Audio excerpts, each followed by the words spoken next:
السلام علیکم ورحمۃ اللہ وبرکاتہ۔ دوستو، آج ہم بات کریں گے سورہ محمد کے پڑھنے کے بارے میں کہ اس کے پڑھنے کے کیا کیا فائدے ہیں۔ آپ لوگ خود اندازہ لگائیے کہ جو سورت پیارے آقا صلی اللہ تعالی علیہ وآلہ وسلم کے نام پاک سے منسوب ہو تو اس بابرکت سورت کے کتنے فائدے ہوں گے۔ آج کے اس وقت میں ہر انسان کسی نہ کسی پریشانی میں مبتلا ہے۔ ہر انسان چاہتا ہے کہ اس کی زندگی سے تمام پریشانیاں ختم ہو جائیں، دور ہو جائیں۔ یاد رکھیے دوستو، قرآن مقدسہ ایسی بابرکت کتاب ہے کہ جس کے پڑھنے کی برکت سے انسان بے شمار پریشانیوں سے محفوظ ہو جاتا ہے۔ آپ لوگ یوٹیوب پر بے شمار وظائف کی ویڈیوز دیکھتے ہیں اور ان پر عمل کرنے لگتے ہیں، لیکن کوئی بھی فائدہ حاصل نہیں ہوتا۔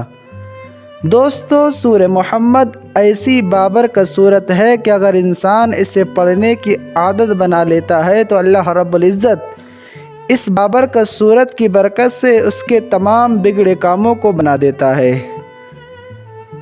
سورہ محمد پڑھنے کی برکت سے انسان کے کاروبار میں برکتیں ہونے لگتی ہیں، گھر میں تمام پریشانیاں دور ہو جاتی ہیں۔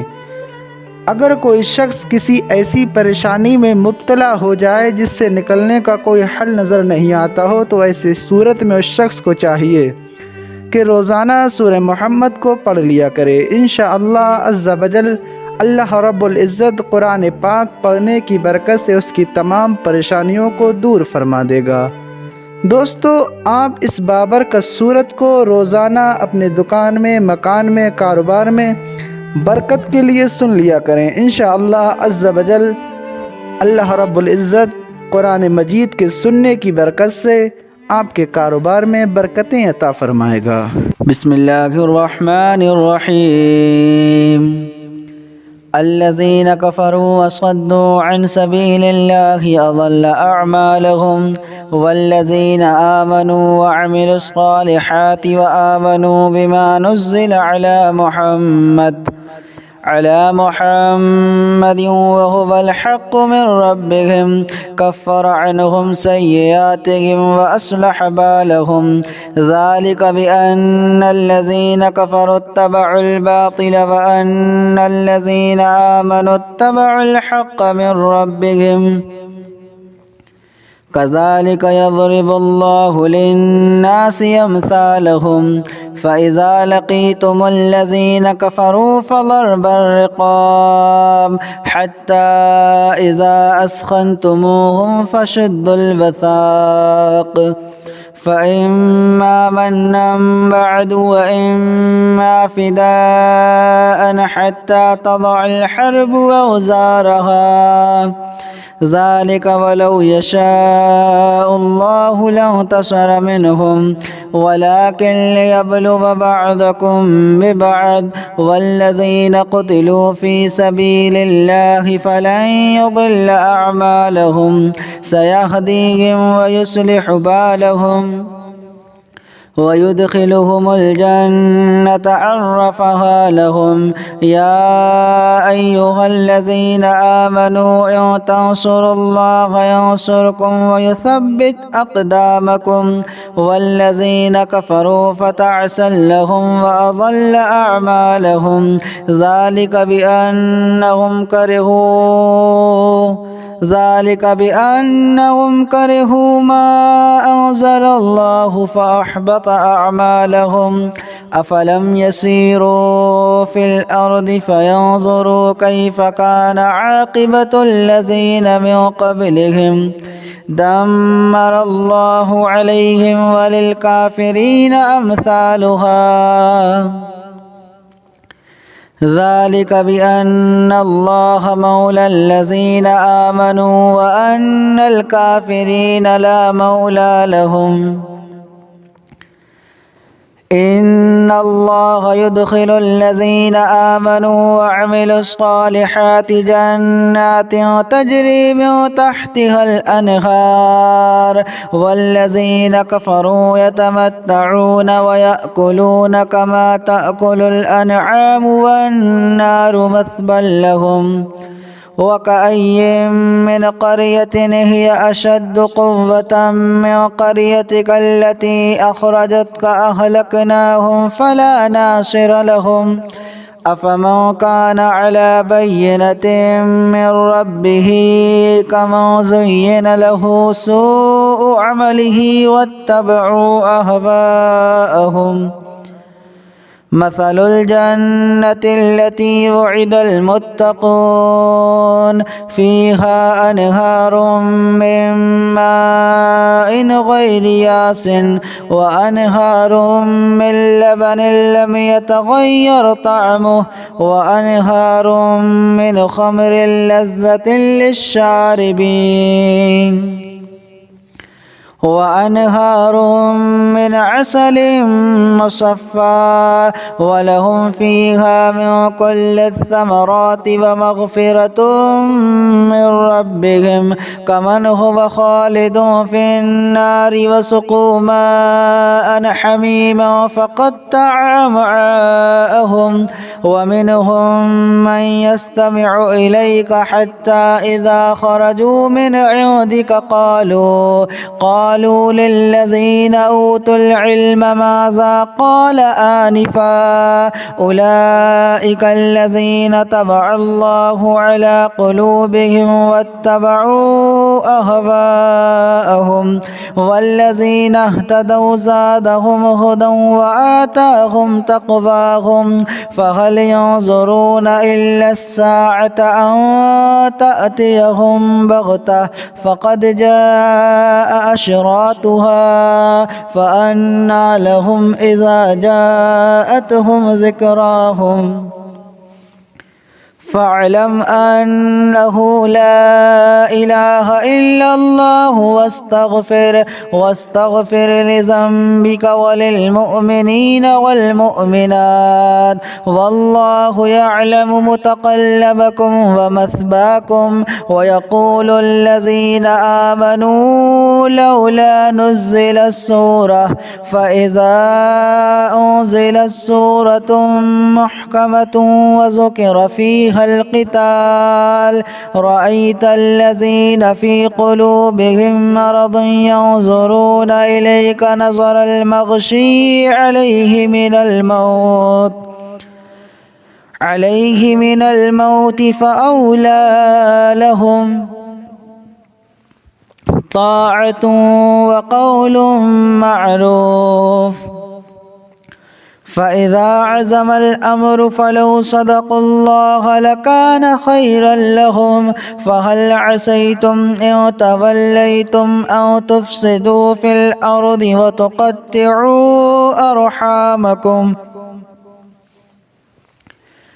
أولئك الذين لعنهم الله فأصمهم وأعمى أبصارهم أفلا يتدبرون القرآن أم على قلوب أقفالها إن الذين ارتدوا على أدبارهم من بعد ما تبين لهم الهدى الشيطان سول لهم وأملى لهم ذلك بأنهم قالوا للذين كرهوا ما نزل الله سنطيعكم في بعض الأمر والله يعلم إسرارهم فكيف إذا توفتهم الملائكة يضربون وجوههم وأدبارهم ذلك بأنهم اتبعوا ما أسخط الله وكرهوا رضوانه فأحبط أعمالهم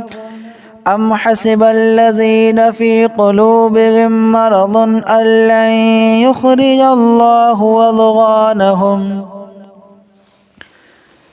ولو نشاء لأريناكهم فلعرفتهم بسيماهم ولتعرفنهم في لحن القول والله يعلم أعمالكم ولنبلونكم حتى نعلم المجاهدين منكم والصابرين ونبلو أخباركم إن الذين كفروا وصدوا عن سبيل الله عن سبيل الله وشاقوا الرسول من بعد ما تبين لهم الهدى لن يضروا الله شيئا وسيحبط أعمالهم. يا أيها الذين آمنوا أطيعوا الله وأطيعوا الرسول ولا تبطلوا أعمالكم. إن الذين كفروا وصدوا عن سبيل الله ثم ماتوا وهم كفار فلن يغفر الله لهم. فلا تهنوا وتدعوا إلى السلم وأنتم الأعلون والله معكم ولن يترككم أعمالكم. إنما الحياة الدنيا لعب ولهب وإن تؤمنوا وتتقوا يؤتكم أجوركم ولا يسألكم أموالكم. إن يسألكموها فيحفكم تبخلوا ويخرج أضغانكم.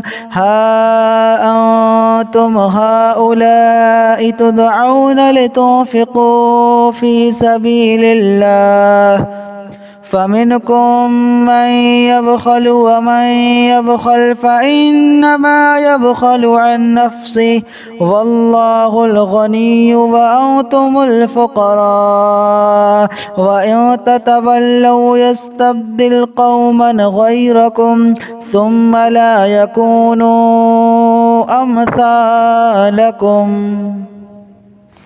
بسم الله الرحمن الرحيم.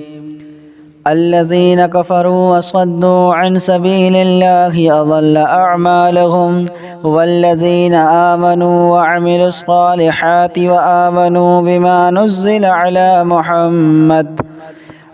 محمد وهو الحق من ربهم كفر عنهم سيئاتهم وأصلح بالهم. ذلك بأن الذين كفروا اتبعوا الباطل وأن الذين آمنوا اتبعوا الحق من ربهم. كذلك يضرب الله للناس أمثالهم. فإذا لقيتم الذين كفروا فضرب الرقاب حتى إذا أثخنتموهم فشدوا الوثاق فإما منا بعد وإما فداء حتى تضع الحرب أوزارها. ذلك ولو يشاء الله لانتصر منهم ولكن ليبلو بعضكم ببعض. والذين قتلوا في سبيل الله فلن يضل أعمالهم سيهديهم ويصلح بالهم ويدخلهم الجنة عرفها لهم. يا أيها الذين آمنوا إن تنصروا الله ينصركم ويثبت أقدامكم. والذين كفروا فتعسا لهم وأضل أعمالهم. ذلك بأنهم كرهوا ما أنزل الله فأحبط أعمالهم. أفلم يسيروا في الأرض فينظروا كيف كان عاقبة الذين من قبلهم دمر الله عليهم وللكافرين أمثالها. ذلك بأن الله مولى الذين آمنوا وأن الكافرين لا مولى لهم. إن الله يدخل الذين آمنوا وعملوا الصالحات جنات تجري من تحتها الأنهار والذين كفروا يتمتعون ويأكلون كما تأكل الأنعام والنار مثوى لهم. وكأي من قرية هي أشد قوة من قريتك التي أخرجتك أهلكناهم فلا ناصر لهم. أفمن كان على بينة من ربه كمن زين له سوء عمله واتبعوا أهواءهم مثل الجنة التي وعد المتقون فيها أنهار من ماء غير ياس وأنهار من لبن لم يتغير طعمه وأنهار من خمر لذة للشاربين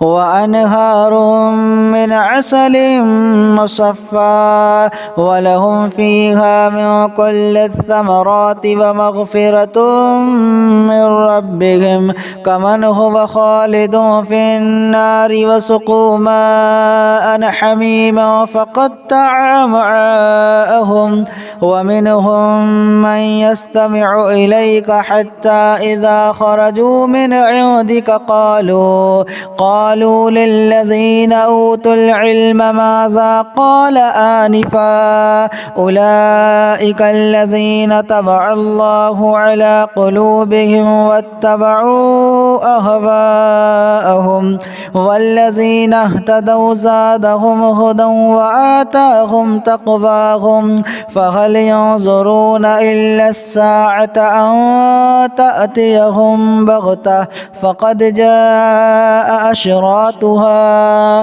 فأنى لهم إذا جاءتهم ذكراهم فاعلم أنه لا إله إلا الله واستغفر لذنبك وللمؤمنين والمؤمنات والله يعلم متقلبكم ومثواكم ويقول الذين آمنوا لولا نزلت سورة فإذا أنزلت سورة محكمة وذكر فيها القتال رأيت الذين في قلوبهم مرض ينظرون إليك نظر المغشي عليه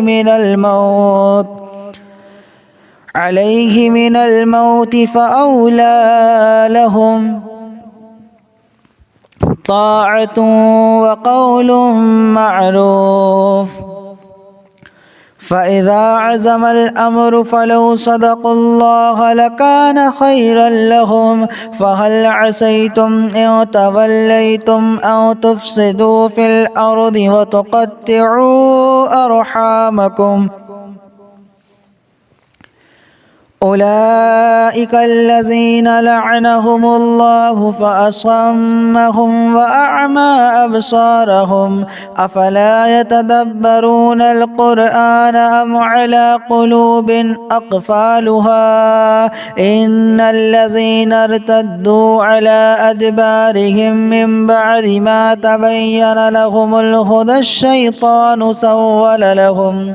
سول لهم وأملى لهم ذلك بأنهم قالوا للذين كرهوا ما نزل الله سنطيعكم في بعض الأمر والله يعلم إسرارهم فكيف إذا توفتهم الملائكة يضربون وجوههم وأدبارهم ذلك بأنهم اتبعوا ما أسخط الله وكرهوا رضوانه فأحبط أعمالهم أم حسب الذين في قلوبهم مرض أن لن يخرج الله أضغانهم ولو نشاء لأريناكهم فلعرفتهم بسيماهم ولتعرفنهم في لحن القول والله يعلم أعمالكم ولنبلونكم حتى نعلم المجاهدين منكم والصابرين ونبلو أخباركم إن الذين كفروا وصدوا عن سبيل الله عن سبيل الله وشاقوا الرسول من بعد ما تبين لهم الهدى لن يضروا الله شيئا وسيحبط أعمالهم. يا أيها الذين آمنوا أطيعوا الله وأطيعوا الرسول ولا تبطلوا أعمالكم. إن الذين كفروا وصدوا عن سبيل الله ثم ماتوا وهم كفار فلن يغفر الله لهم. فلا تهنوا وتدعوا إلى السلم وأنتم الأعلون والله معكم ولن يترككم أعمالكم.